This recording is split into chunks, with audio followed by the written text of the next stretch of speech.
Hello everyone, my name is Trevor Slesky and I'm the owner of Monster Hobbies in High River, Alberta, Canada. So, something I want to talk about today. Warhammer has been around for a long time, and now it's got a reincarnation with Age of Sigmar. I play dwarves, as you can tell. So this is something I wanted to share. So, armies now are completely different to what we used to know back from 6th and 7th, 8th in Age of Sigmar. Part of it is, when you used to buy one of these books back in the day, now this is 6th edition, I do believe, you would get this wonderful thin book, but it would show you like all these different realms of the dwarves and where they lived and backstories of each of the units. This big picture, the throng of Karaz-a-Karak, one of the dwarf strongholds. My book's falling apart. I want a new one, man. No, can't get one. So, in 6th edition, there's a couple of holds that the dwarves used to live in. Different parts of the mountain. Karaz-a-Karak. They had some little paint guides in the dwarf hold section. Karaz-a-Karak, they all say Karaz-a-Karak, Kraz-Hern, and Karak, Izor, different mountains. So when we got into 8th edition, they updated it in the book. You got better pictures, newer models, but they had little banners like in here, and these were the newer, well, not really the newer because they're in the fluff, but these were the more explained dwarf holds, and they showed different things. So they had Zufba, the dwarfs of Zufba, and then they had Karak 8 Peaks, which was a three-pronged mountain. There was dwarves, Skaven, and orcs and goblins all lived there, and they were battling for the mountain and all that. But then something drastic changed. We got Age of Sigmar. And all these are just the basic war scrolls. They don't tell you who's wearing what clothes, where they're from, what they do in the mountains, all that stuff, because the world has changed. The world's been split into all these different realms. Actually, the world blew up, and Sigmar grabbed all these armies and brought them into his special places. 8 different realms. So, here's the thing. The dwarves lost all that with the mountains and all the stuff we knew. Because the world ended, they got pulled out of all their strongholds, sent into these new realms. Each of the 8 realms is different. There's like Ashqui is a fire realm, and there's others, 8 others. There's Gur, where the orcs and goblins live now. But here's the thing. All the realms are connected by gates. So each of the armies can travel through different places in these gates, in 3 dimension. Whoa! So now, this is what I'm thinking. There's no more armies that are set like they were in the old days. We all have to invent our own things, but Age of Sigmar allows you to mix up armies, so you could have vampires and dwarves, or high elves and dwarves, or whatever you want to do, because all these places are connected by the gates. So each of these different armies could go through the gates into the different realms and do different things in the different realms. Like the dwarves could still do mining, but they could go into a different realm and trade with other miners, or here's the interesting thing. Every dwarf has an axe. So what would they use them for? Well, here's the thought. So I can't show too much of this being retailer, but I will show a bit of it. So here's one of the new realms, and it's known as Gairan, and this is where Alariel took the Wood Elves. And when you buy the book, you'll find that picture in it. No page number there, but that's okay, don't worry about that. So here's what I thought.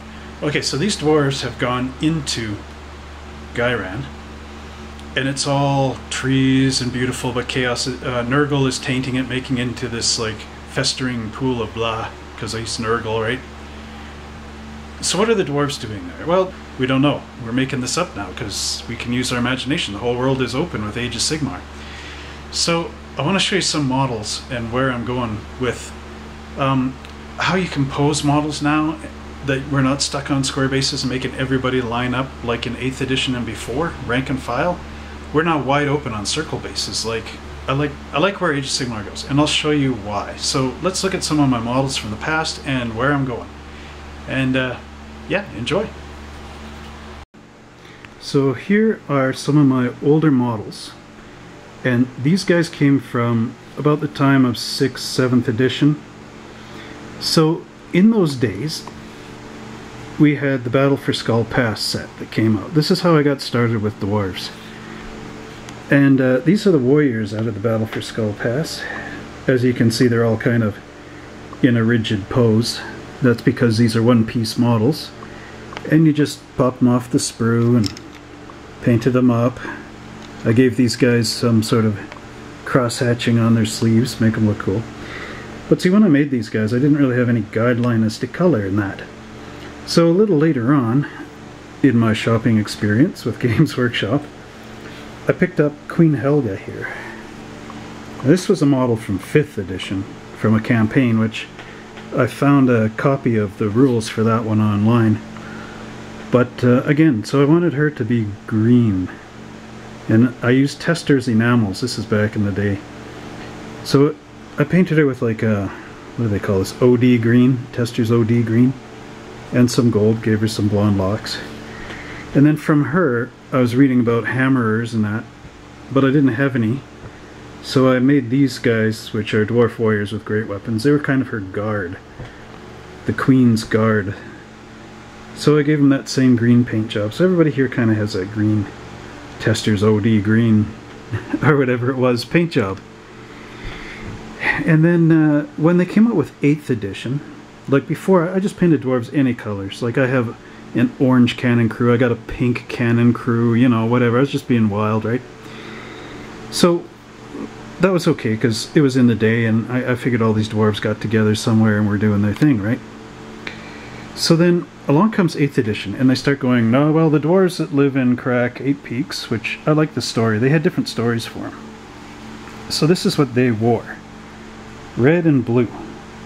So up until recently, I was painting all these guys red and blue using the new 6-paint process, whereas, you know, with Helga here, it was just a 1-paint process.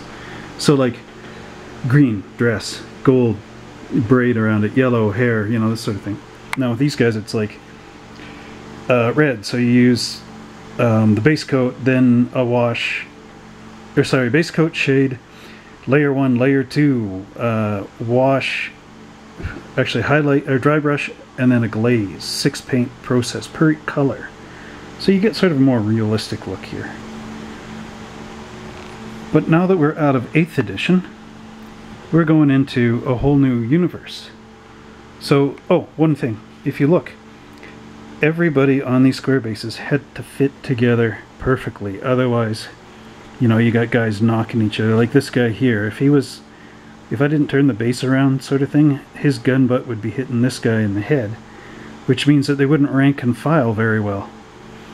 And if the guy, you know, there, if I face him like this, right, because I want him to shoot forward, but then he's in the back row, oops, see? Okay, well, he's not too bad. But if you had a longer gun, you'd be hitting this guy in the head. And that was always sort of the problem with the rank and file, was positioning these guys in static poses that didn't interrupt each other. Now, here we go, Age of Sigmar. We come over here. Through the woods. Ooh. So anyway, some scenery for you. Making you seasick going in and out. Here's Age of Sigmar. Now, everybody's on circle bases, and the rules state that these guys can be 1 inch apart from each other. So from a that's not too much from a gamer perspective, but from a modeling perspective, I mean, look what you can do. Now, these guys I got from one of my customers. We did a trade on some models, and these guys are still kind of in the square base pose, just because it was easy for me to crack them off round bases, break a couple of guys' arms off, put new guns in, because I try to make my units sort of have some coherency. So he had the gun barrels with the twist-a-coil. I don't have an example of that. You know what I mean if you buy Dwarf Thunderers. So I wanted the smooth barrel, outer barrel. So I cracked some arms off and fixed things up. But here's something that's a little more interesting. Note the standard bearer. This dog came from the Bretonnia box set. So I added him underneath the banner, because these guys are all hunters, if you notice.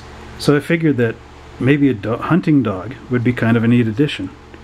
And now I haven't glued these to the bases until I paint them. But there's the guy's gun on his back with some bullets underneath in the casing. And that's an arm from the shields. Just kind of give him a look like, hey, I'm holding up a banner. So, you know, that's sort of some of the stuff. Now over here, these are the warriors. Now look at this. There's a guy with the hammer up over his head. He'd be hitting somebody if he was rank and file. This is my last battle for Skull Pass main guy. Main, what do you call him, unit dude? I don't know, champion. He's in that static pose, but I added a snail from, again, the Bretonnia set to his base, because these guys are out in the woods. They're not in the mountain now. So they're going to encounter snails and birds and things. And I gave all these guys the flying hammer shield, because I got so many dwarves. This guy originally was going to have the dog, but then I thought maybe the hunter would be better. But check out this guy with the drum. This drummer has these ram horns. Zoom in there. Zoom in, eh? And those came from the Tomb King models. So I added them to his helmet because I thought, you know, these guys are in the woods, so maybe they're experiencing different things. So instead of just the regular bull horns like they always had, you know, little spiky horns, I thought, hey, let's try those. Now here's another one. This is sort of inspired from the movie 300. Remember when they got all shot up with arrows? And there's sticking out of the shield there. So now because I can manipulate the poses and actually not have to rank and file, I made it like he's about to crack down and break off the arrow. I had to cut the little thing off the hammer and reposition it so it would fall down properly, because otherwise it was, you know, well, sticking up in the air.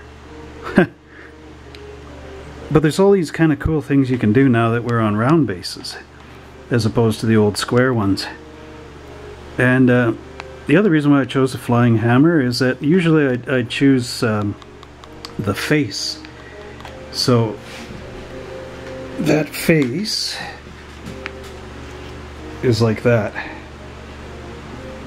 I have so many dwarves that I can actually do entire units with one shield type, or one sword, or one, well, they don't use swords, but one axe, or one style of gun, or whatever.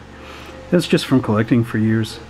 So here again we got mushrooms in the background, so maybe that's where the snail could be from, sitting on a mushroom. And I figure I'm going to redo these guys in that Helga green color.